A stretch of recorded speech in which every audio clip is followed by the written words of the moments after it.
Gracias al Señor nuevamente estamos compartiendo con ustedes en la epístola de Santiago. Y hoy vamos a leer en el capítulo 5 y el versículo 9. Dice la palabra de Dios: No os quejéis unos contra otros para que no seáis condenados. He aquí el juez está delante de la puerta. Sin duda esto tiene referencia principalmente a los obreros. Muchos llegan a ser envidiosos de los dones y éxitos de otros. Si en algún tiempo fuera necesaria esta admonición, podemos decir que este es el tiempo. Estamos viviendo en el momento más crítico de la historia cristiana. Muy pocos predicadores entienden la doctrina de las dos naturalezas en el creyente. Por eso hay una falta de comprensión de la verdad como es en Cristo. Algunos corazones sinceros y honestos están teniendo un tiempo difícil, un tiempo de lucha en la obra del Señor. Ellos están siendo tentados con la envidia por el éxito de algunos hombres grandes, quienes aparentan tener reuniones maravillosas y éxitos maravillosos.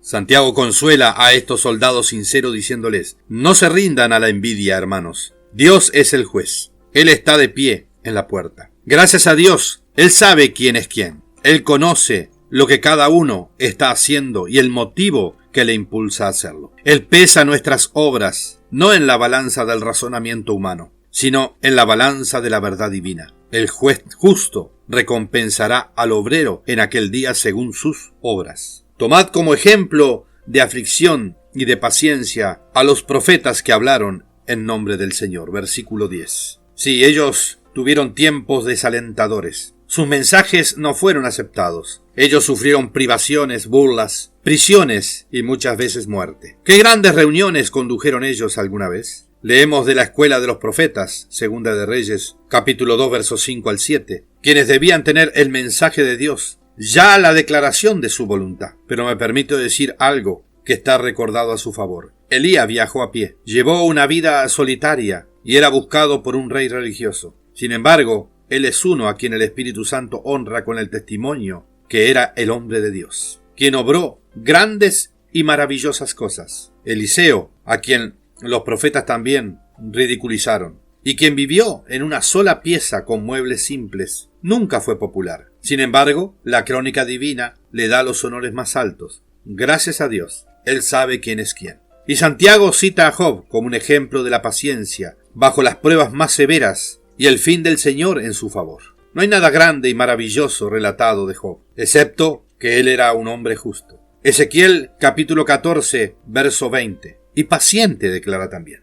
¿Qué hizo él, sino sufrir la aflicción de Satanás y también la persecución de sus supuestos amigos a quienes llamó médicos nulos?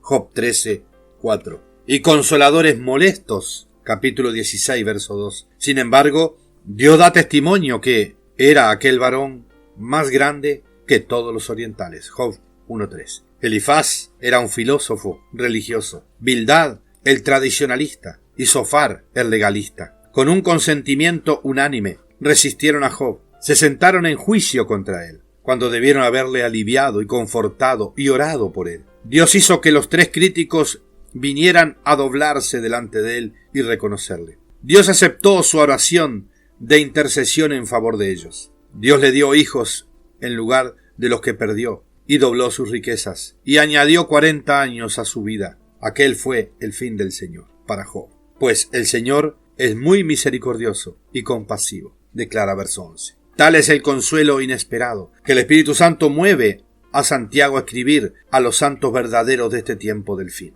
Estas palabras de solaz serán necesitadas aún más después de que la primera fila de vencedores hayan ido a la gloria con el sonido de la primera trompeta. Hay muchos creyentes abnegados hoy, quienes no entienden totalmente el plan de Dios y sus movimientos. Ellos son honestamente ignorantes. Ellos sufrirán más y más a medida que pasan los días y el espíritu del anticristo aumenta su control de las cosas. Pues su espíritu está trepándose dentro de los círculos religiosos y siempre adentro de los supuestos círculos espirituales. El libro de Job y las consolaciones de Santiago serán penosamente necesitadas. Job en su aflicción es figura de Israel, en su aflicción durante estos muchos años de los tiempos de los gentiles. La liberación y las riquezas multiplicadas de Job es figura también de la liberación y prosperidad milenaria de Israel. De aquí la razón que Santiago alude a él en particular. Una palabra más acerca de Job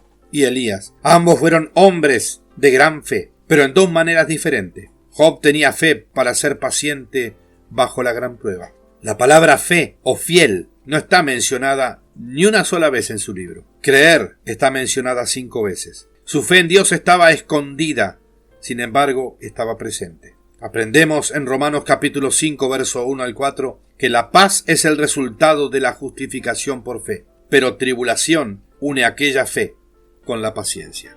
La fe es el bisabuelo de la paciencia. Fe era la profunda raíz de la paciencia de Job. Por eso, no le admiramos solamente por su paciencia, sino vamos a tener en cuenta su fe, por la cual Dios le proclamó perfecto y recto, temeroso de Dios y apartado del mal. Job 1:1. Elías tuvo fe para obrar milagros. Él cerró los cielos, él precipitó una inundación sobre la tierra, él resucitó a los muertos, él mató a 450 falsos profetas. Primera de Reyes capítulo 18-19. Y se fue al cielo sin morir. Job no hizo ninguna de estas cosas maravillosas. No obstante, su fe en Dios fue tan grande como aquella de Elías. Jesús prometió recompensar la fidelidad. Mateo 25:21 y Apocalipsis capítulo 2, verso 10. ¿Está alguno entre vosotros enfermo? ¿Está alguno entre vosotros afligido? Haga oración. ¿Está alguno alegre? Cante alabanza. Verso 13. Estas son nuestras recetas familiares. Ellas son nuestra caja de píldoras médicas. Si está azotado en el costado con un fuerte dolor, ore. Si tiene un dolor de muela, ore. El creyente debe de aprender a llevar individualmente sus debilidades insignificantes al Señor en oración. Y no correr a los ancianos con cada dolor y molestia. Pero la vida típica, la vida útil y en desarrollo no está limitada a oración y llevando las cargas. Hay un lado de triunfo también. La asamblea necesita algunos santos gozosos, porque dice la Escritura que el corazón alegre constituye buen remedio. Proverbios 17:22. Gracias a Dios por los hijos de Asaf, quienes pueden cantar. Cuán a menudo hemos observado el poder y la bendición de un dulce, alegre y melodioso himno, especialmente después que alguien haya dado largo y triste relato de calamidad, o una disertación seca y temeraria. Como el canto sincero de un salmo ahuyenta la tristeza de un hogar en la hora de abatimiento u opresión. En verdad requiere a veces el canto de un corazón alegre también, como la oración de afligido, para traer la liberación de la aflicción. Y con esto dejamos hoy, hermanos, con la ayuda del Señor, que Dios les bendiga ricamente.